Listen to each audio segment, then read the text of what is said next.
네, 이제 대통령 선거가 48일 앞으로 다가왔습니다. 어느덧 50일 안쪽으로 들어온 상황인데요. 자, 오늘은 저희가 더불어민주당의 이재명 대선 캠프 선대위원장 맡고 계신 윤호중 의원님 모셔서 이번 대선 민주당 특히 이제 이재명 캠프 어떻게 준비하실지 여쭤보려고 합니다. 어서 오십시오, 의원님. 네, 안녕하세요. 예, 반갑습니다. 진짜 오랜만에 뵙습니다. 예. 인터뷰를 너무 안 하셔가지고 모시기가 예. 어려워요. 그렇진 않고요. 안 불러주신 거 아닌가요? 아닙니다. 모시려고 하는데 예 네. 생각해 보니까 그 계엄 과정에서 네, 네. 그 탄핵 과정에서 제가 그 국회 본관에서 한번 네, 그 맞습니다. 인터뷰를 한 적이 있고 예, 그리고 예. 이제 모시게 됐습니다. 예. 그 선대위원장 제일 높은 자리 맡으셨습니다. 예. 네. 뭐 그렇게 됐습니다. 예. 이재명 대표가 뭐라고 하면서 맡아달라고 하시던가요? 뭐라고 하시기보다 어떻든 좀 맡아줬으면 좋겠다 이렇게 꽤 음. 일찍 전화를 하셨어요. 그래요? 한 달 넘게 전이었던 것 같은데요. 네. 그때는 이제 선대위원장이라고 말씀 안 하시고 음. 캠프의 좌장 선대 본부장을 맡아달라 그렇게 말씀을 하셔서 예. 알겠습니다. 그렇게 말씀을 드렸어요. 그 뒤에 근데 시간이 좀 길어지다 보니까 네. 기사가 막 나왔지 않습니까? 그래서 이제 이렇게 언론에 예. 좀 흘러나가면 대개 인선을 바꾸지 않습니까? 네. 그래서 이제 바뀌겠구나 이렇게 생각을 하고 있었는데 마지막에 이제 최종 그 발표할 때 돼서도 계속 맡아달라고 네. 그러셔서 이게 굉장히 일관성이 있으시다. 또 일관성은 또 하나가 있어요. 아까 네. 본부장 말씀드렸잖아요. 네. 발표를 또 본부장으로 하셨잖아요. 그러니까 예. 그 국회 소통관에서 발표할 때 예. 그래서 이제 그동안 선대위원장 맡게 됐다면서요. 이렇게 예. 기자들이 질문하면 네. 아직 전 그런 말씀 못 들었습니다. 이렇게 얘기를 했는데 그게 거짓말이 아닌 것을 그렇게 이제 입증을 해주셔서 예. 예. 그렇군요. 예. 근데 이번 대선은 사실 상당히 이제 갑자기 이 비상계엄과 내란 그렇습니다. 사태로 빚어진 이제 선거였고 예상하지 못했던 선거지 않습니까? 네. 그래서 이제 선거 준비 기일도 짧고 그래서 어디에 좀 포커스를 두고 어떤 준비를 좀 하고 계신지요? 선거 기간이 시작할 때 48일 남았다 네. 이렇게 말씀을 하셨는데 지금 오늘 이제 후보 등록일 아닙니까? 네. 그래서 이 짧은 기간 동안 이제 경선도 치러야 되고 본선도 네. 치러야 돼서 이 대선 행보로서는 할 수 있는 게 많지 않습니다. 네.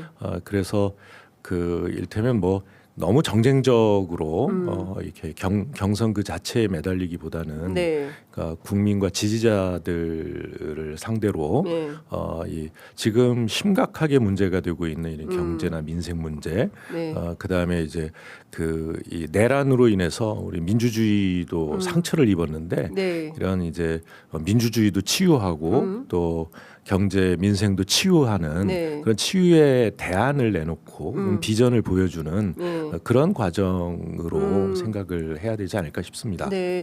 근데 지금 사실은 뭐 어제 첫 행보가 AI 네네. 예, 그리고 AI에 상당한 예산을 100조?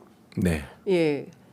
투입하면서 정말 그동안 없었던 새로운 패러다임의 국가를 만들겠다라는 게 이제 이재명 후보라고 해야 되겠네요. 이재명 후보의, 예, 후보의 이 구상이시죠. 구상, 네, 네. 정치 구상인 건데 네네. 실제로 사실 AI에 대해서 AI 하지만 전문가들 아니면 잘 모르는 측면이 있어서 이재명 대표가 예. 어느 정도로 이 AI를 가지고 세상을 바꾸는 기재로 삼으려고 하는 건가요? 전문가들은 이렇게 이야기합니다. 예. 보통 이제 지금 IT나 디지털 경제가 될 때는 디지털 트랜스포메이션, 그러니까 DX 이렇게 네. 표현하잖아요. 예. 디지털 전환, 예. 뭐 이렇게 이야기를 해왔는데 예. 이 AI는 AI 모프라고 그럽니다. 모프. 예, 변태, 변신. 변신. 그러니까 경제의 체질 자체가 예. 그냥 전환 정도가 아니라 예. 하던 거를 디지털화하는 게 아니라 예. 완전히 변태라고 할 정도의 예. 그러니까 이 변신, 탈피 예. 이런 정도의 변화를 가져오지 않으면 안 된다. 이런 건데 우리나라는 이 IT 선진국으로 쭉 해왔기 때문에 네. AI 부분에서 뭐 앞서가고 있지는 않지만 그러니까 미국, 중국에 이어서 현재는 세 번째 정도를 가고 있습니다. 네. 근데 이거는 전부 AI 기업들이 다 열심히 해서 이루어진 거고요. 정부 투자가 전혀 안 되고 있어요. 근데 요즘은 이제 일본도 한 2년 전서부터 예. 뭐라고 하냐면 디지털에서는 뒤졌지만 AI는 앞서가자. 이러면서 정부가 정부의 발주 물량에서부터 예산 투자를 하기 시작을 했습니다. 그러니까 정부의 행정 시스템이나 이런 걸 AI화하는 그런 투자를 하는 거죠. 네, 네. 그래서 실제로 이제 AI 기업들에 대한 지원뿐만 아니라 네. 정부의 수요가 또 있기 때문에 예. 그러니까 정부 업무를 AI화하는 그런 수요에서 앞서가는 소비자 역할을 하자라고 네. 하는 거고요. 대한민국이 미국, 중국을 앞설 수 있다 우리가 이렇게 가면라고 네. 확신하는 게 이유는 뭐냐면 그 우리나라는 어느 나라보다도 굉장히 까다롭고 그다음에 적극적인 소비자를 갖고 있거든요. 맞아요. 예. 예, 5천만 국민입니다. 이런 국민이면 5천만이 아니라 수억 그 인구의 효과를 냅니다. 그래서 이재명 후보가 가지고 있는 구상은 네. 바로 이는 우리 국민이 가지고 있는 역량을 하나로 묶고 거기에 AI 기업들과 호응하게 만들면 어떤 이 나라보다도 네. 더 빠르게 이 AI를 네. 발전시킬 수 있다. 그거로 일테면 이 K 이니셔티브를 예. 이야기하고 있지 않습니까? 예. K 이니셔티브로 예. 세계를 주도하는 이 산업의 하나로 만들 수 있다. 이렇게 그렇군요. 구상을 가지고 계시고 예. 그걸 지금 이제 예. 내놓고 있는 네. 겁니다. 그러니까 지난 대선에서는 이제 기본소득 네, 이걸 네. 이제 주요 가치 노선으로 삼았다면 이번에는 뭐 AI 혁명이라고 해야 됩니까? AI 변태, 변신 뭐 이런 거라고 뭐, 잡아야 됩니까? 뭐 좋은 말 표현을 좀 찾아봐야 될 것 같아요. 들리지는 않네요. 그러니까요. 예. 변태라는 말이 좋은 말은 아니어가지고 변신, 뭐 혁명이 더 혁명? 좋을 수 있겠습니다. 예. 그러니까 아까 뭐 박지원님께서는 AI 대통령 이재명 그러니까요. 뭐 이렇게 이재명 AI 브랜드를 대통령 되라 예. 이렇게 뭐 말씀하시는데 이렇게, 뭐 그것도 좋습니다. 예. 왜냐하면 이게 AI 분야가 따로 요만큼 있는 게 아니라 네. 모든 경제 영역에 AI가 미치는 영향이 커질 것이기 때문에요. 그렇군요. 예. 그 일단은 이번 대선은 압도적으로 조사를 보더라도 압도적으로 이재명 후보가 앞서고 있기 때문에 이건 뭐 하나마나한 선거가 될 거다라는 전망도 있어요. 분석도 있고. 그런 전망이 가장 큰 적입니다. 그렇습니까? 예, 예. 예. 그러니까 마지막까지 네. 겸손하게. 왜냐하면 지금 이 대선은 저희가 만든 대선이 아니지 않습니까? 네. 국민께서 만들어 주신 대통령 선거고요. 그러니까 국민들께서 이 정말 그 장갑차 계엄군을 막아서 네.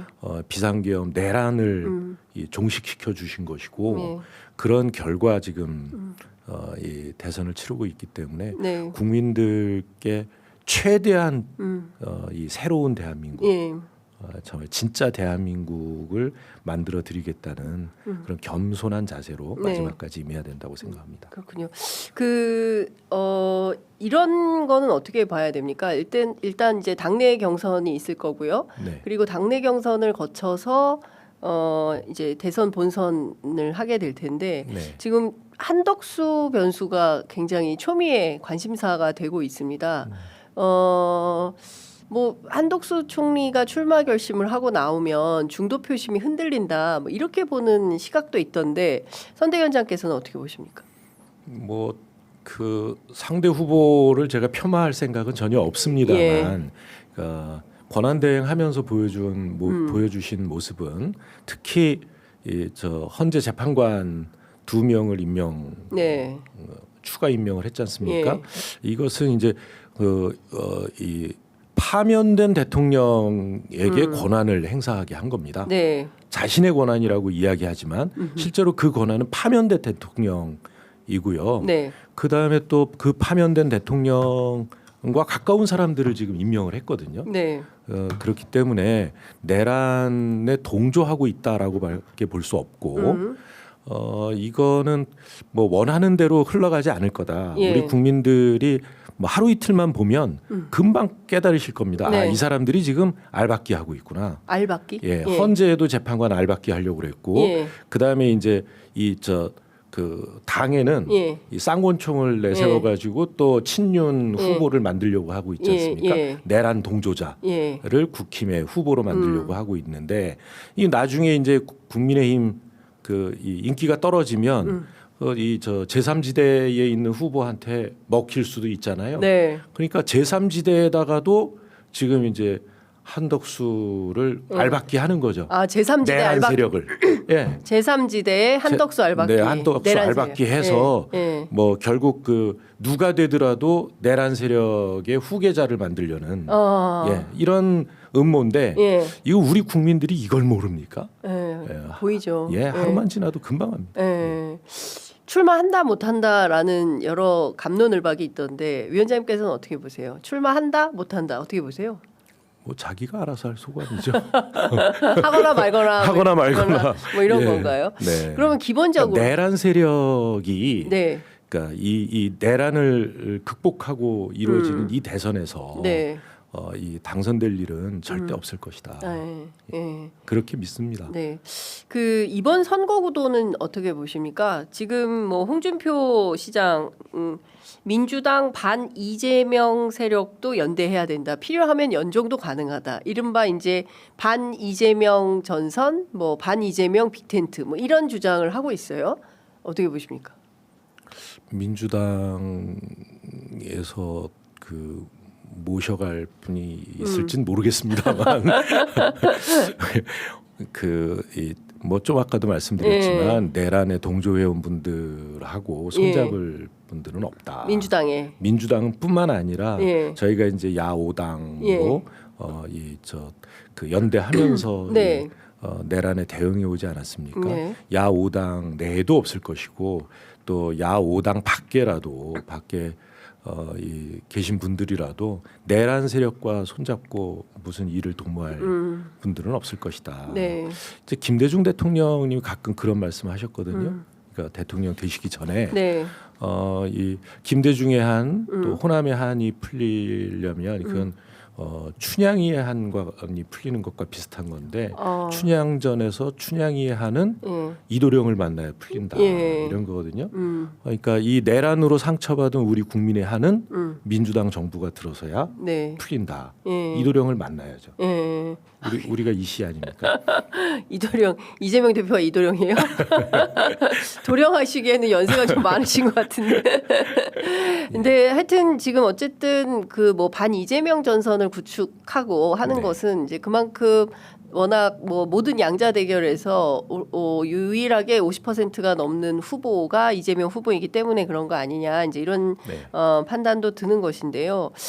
조금 더 좁혀서 지난 이제 2016년에도 비슷한 상황이지 않았습니까? 이제 박근혜 국정농단 사태로 탄핵당하고 그리고 나서 이제 촛불혁명 정부를 자임하는 문재인 정부가 들어섰습니다. 근데 물론 이제 지금 벌써부터 할 일이냐라는 얘기도 있지만 뭐 선거 과정에서부터 이제 연대연합이 필요하다라는 이제 주장들이 있기 때문에 특히 이제 야5당 원탁회의를 통해서 이제 그런 얘기들이 나오고 있어서 좀 여쭈려고 하는데요. 그 일단은 뭐 후보 그리고 정책 이 두 가지를 놓고 새로운 차원의 어떤 연대연합이 필요한 거 아니냐. 그러니까 과거에 촛불혁명 연대, 촛불연대, 뭐 탄핵연대 이런 것들이 좀 필요했었는데 그걸 하지 못한 후과가 지금까지 이어지는 거 아니냐. 뭐 김경수 후보도 비슷한 맥락으로 이제 주장을 하던데요. 이런 문제 지적은 좀 어떻게 보십니까? 예, 그런 지적도 충분히 그 일리 있는 지적이시고요.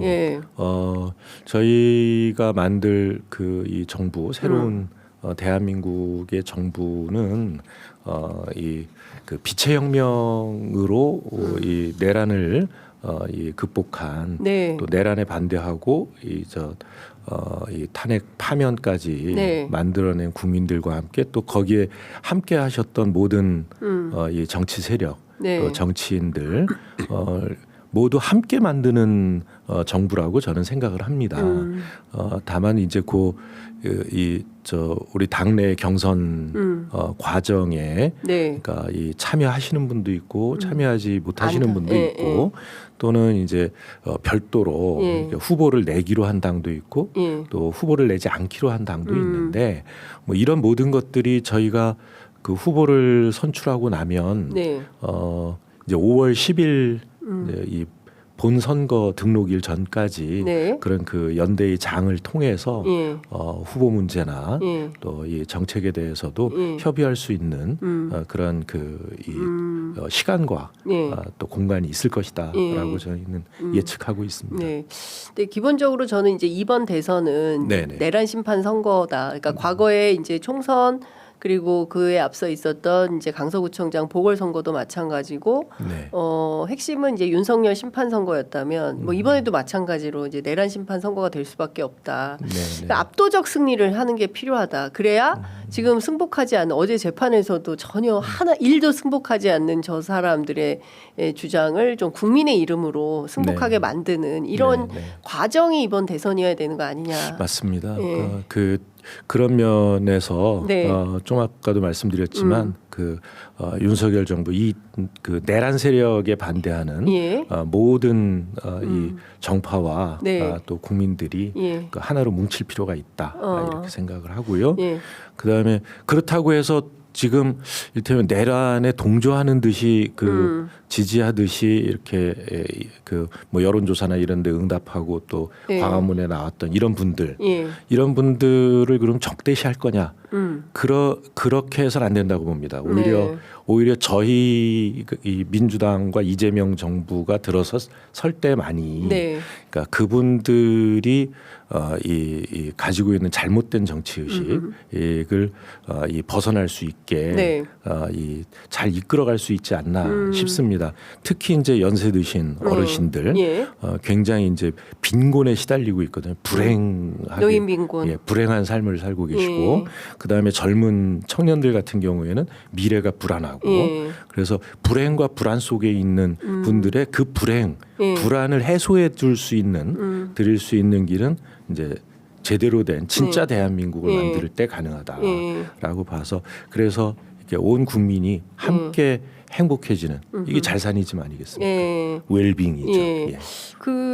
일단 어떻게 뭉치게 할 수 있을까요? 그러니까 지금 일단은 이제 정책연대나 뭐 후보는 뭐 이제 다종다기한 선택을 하고 있고 조국혁신당 같은 경우에는 후보 내지 않기로 한 거고요. 그래서 후보는 이제 연대 사민주당도 불출. 어제 한상민 최고 한창민 대표도 이제 불출마 선언을 하고 이제 이렇게 후보는 정리 조정이 되는데 이제 정책과 관련해서는 뭐 어떻게 아이디어를 좀 모으고 계시나요? 뭐 어떤 뭐 10대 방향 5당 그 라운드 테이블에서 논의를 하고 있으니까요. 그게 이제 당대 당으로 우선 논의가 진행이 되지 않나 싶습니다. 이제 후보 입장에서 거기에 또 이래라 저래라 할 수는 없는 일이고요. 결정하시는 대로 저희는 따르겠다. 알겠습니다. 그 김두관 후보 같은 경우에는 경선에 뛰지 않겠다라는 입장을 밝히지 않았습니까? 이게 룰 자체에 대해서 상당한 비판을 하는 건데요. 김대중 노무현 정신을 버린 것이다 이런 비판을 합니다. 실제 그런 요소가 있습니까? 어떻게 평가하십니까? 뭐 저는 그렇게 평가는 안 합니다. 저희가 뭐 그거를 원했던 것은 아니고요.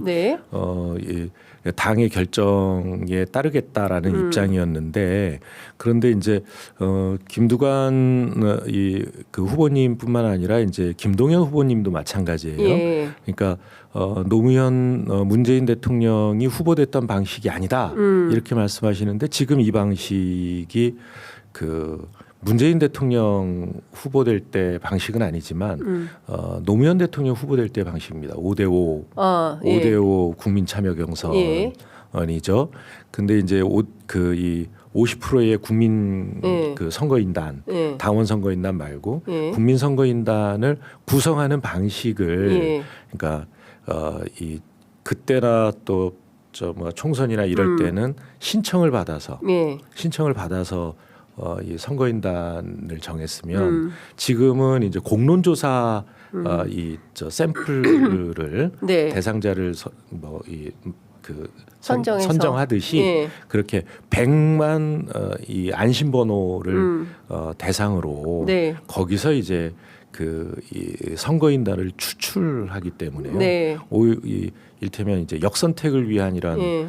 침투나 이런 거가 불가능하게 그렇게 이제 이 설계가 된 거거든요. 네. 근데 이제 100만을 대상으로 하고 있기 때문에 지금까지 해왔던 그 선거인단 모집 방식하고 네. 모집 방식이 가지고 있었던 그 장점 이런 것들을 최대한 살리면서 네. 그러면서 이제 이 역선택을 방어해내는 그런 안을 만들었더라고요. 나름대로 뭐 당 입장에서는 뭐 이 고심도 읽혀지고요. 네, 네. 또 노력의 흔적도 보여져서 네.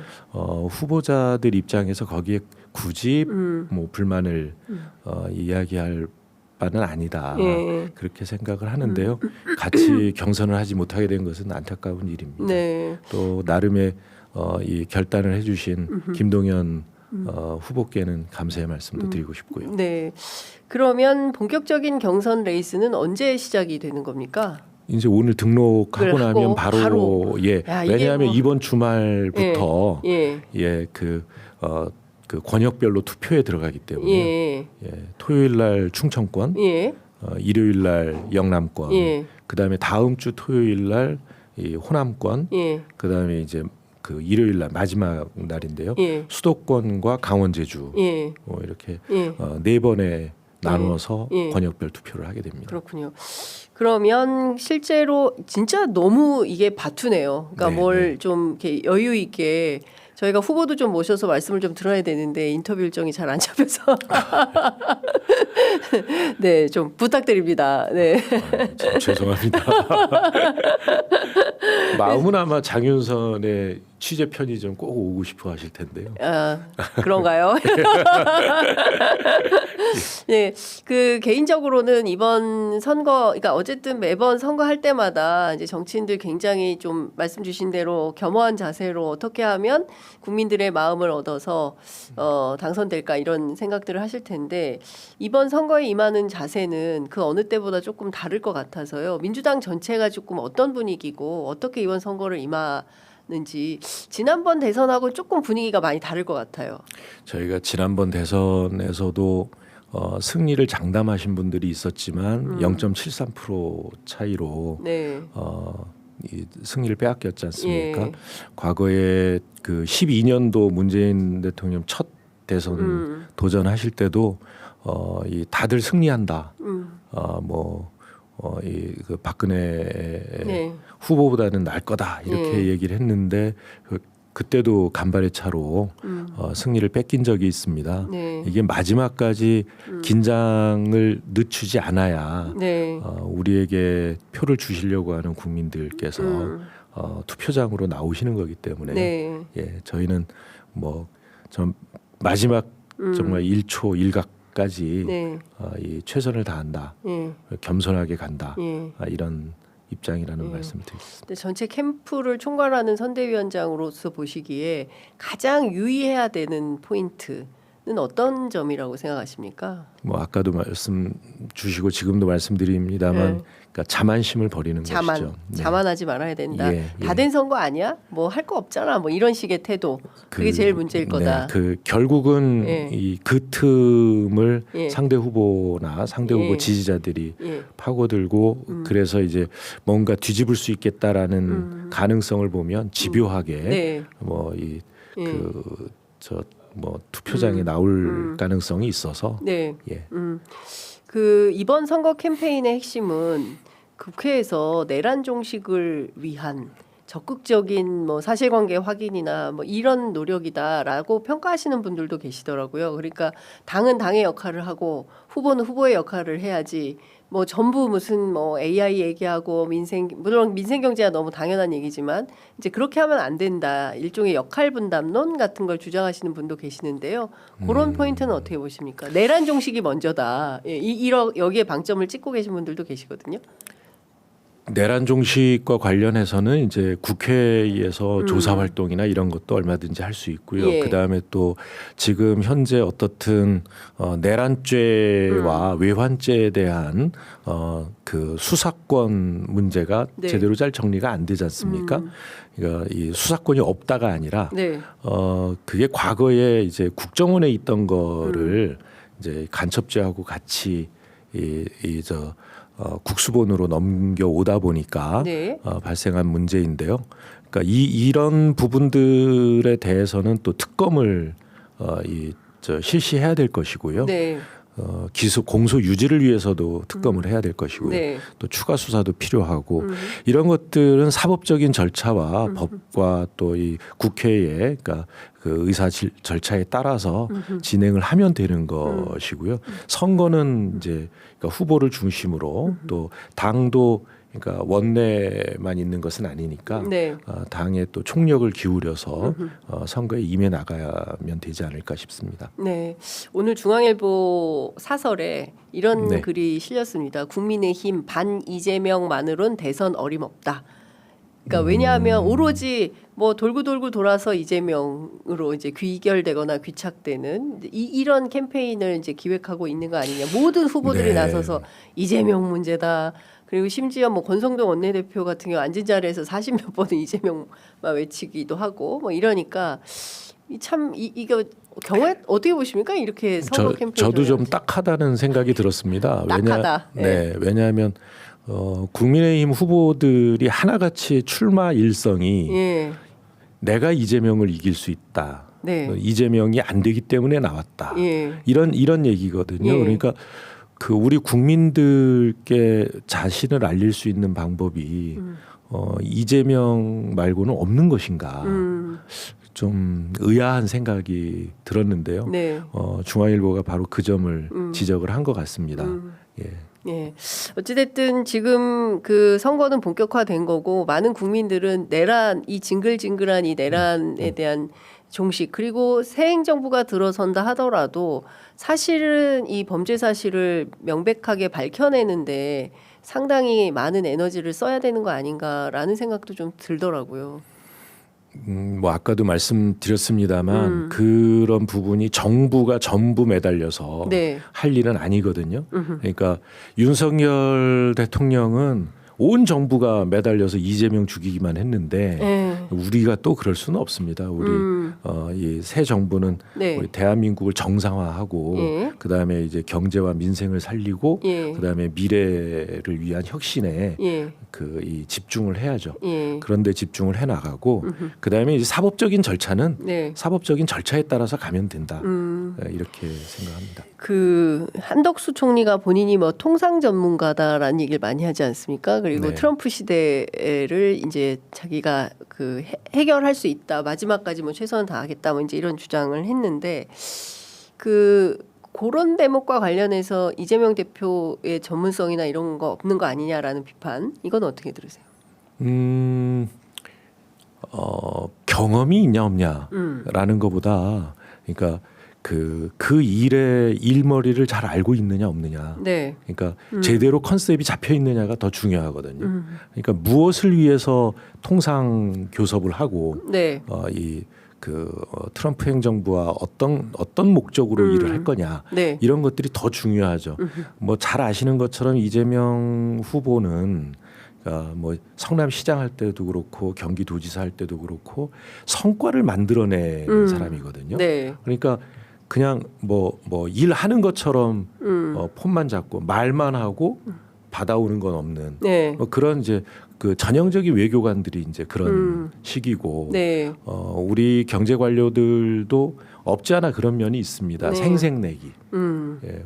대한민국에 없는 정책이 없어요. 전 세계에 있는 모든 정책이 다 들어와 있는데